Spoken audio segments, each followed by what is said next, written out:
Hey Varla fans, Shawnyrick here, and today's video is going to be about the death wobble on the Varla Eagle 1 version 2.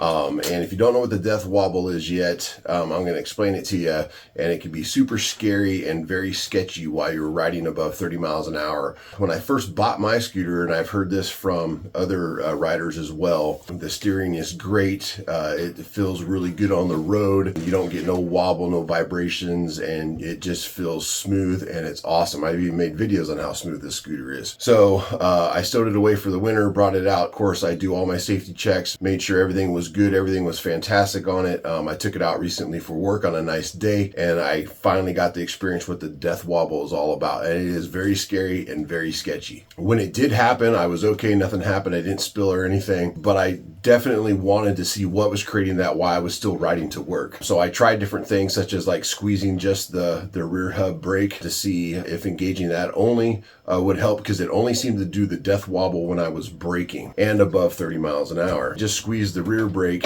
I still had it, and then when I just squeezed the front brake, I still had it, but I found that if I kept it below 30 miles per hour for it to not happen. So I made it to work just fine. I was still really irritated about it and kind of wanted to figure it out. So I had some time before work, and I went through the P settings, and I found that adjusting some of the P settings really makes a difference.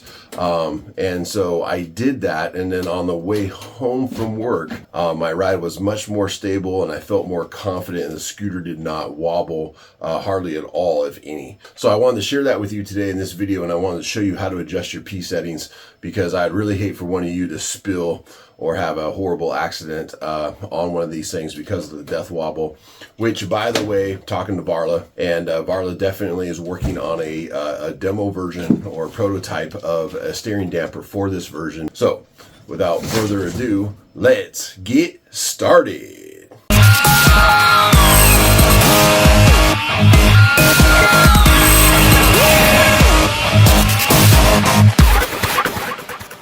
First of all, I just kind of wanted to give you an idea safely what the death wobble is and what it does. So when you're on your scooter and you're cruising down the road above 30 miles an hour, a death wobble, even though you have your hands on the steering wheel and you're controlling it manually, it decides to just do this on its own.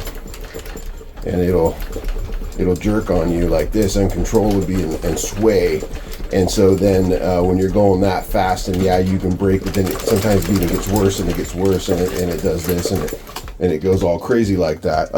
That's what the death wobble is. You can control it to a certain extent, but if the scooter gets going too crazy, if you're not expecting it and not used to it doing that, you hit a bump when that happens, or you turn too much because you freak out, then you're going to definitely spill and fall and have a horrible accident. So that's kind of what the scooter does when you're cruising that fast, and kind of how it looks.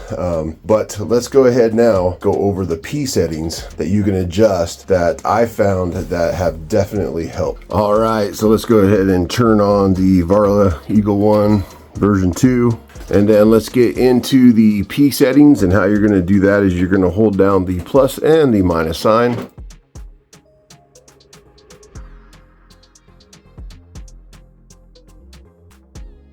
And it takes about 3 or 4 seconds. Once you get in there, then the P settings will pop up, and the P00 is the rim size, and you definitely don't want to adjust that, because the rim size, of course, and tires don't ever change.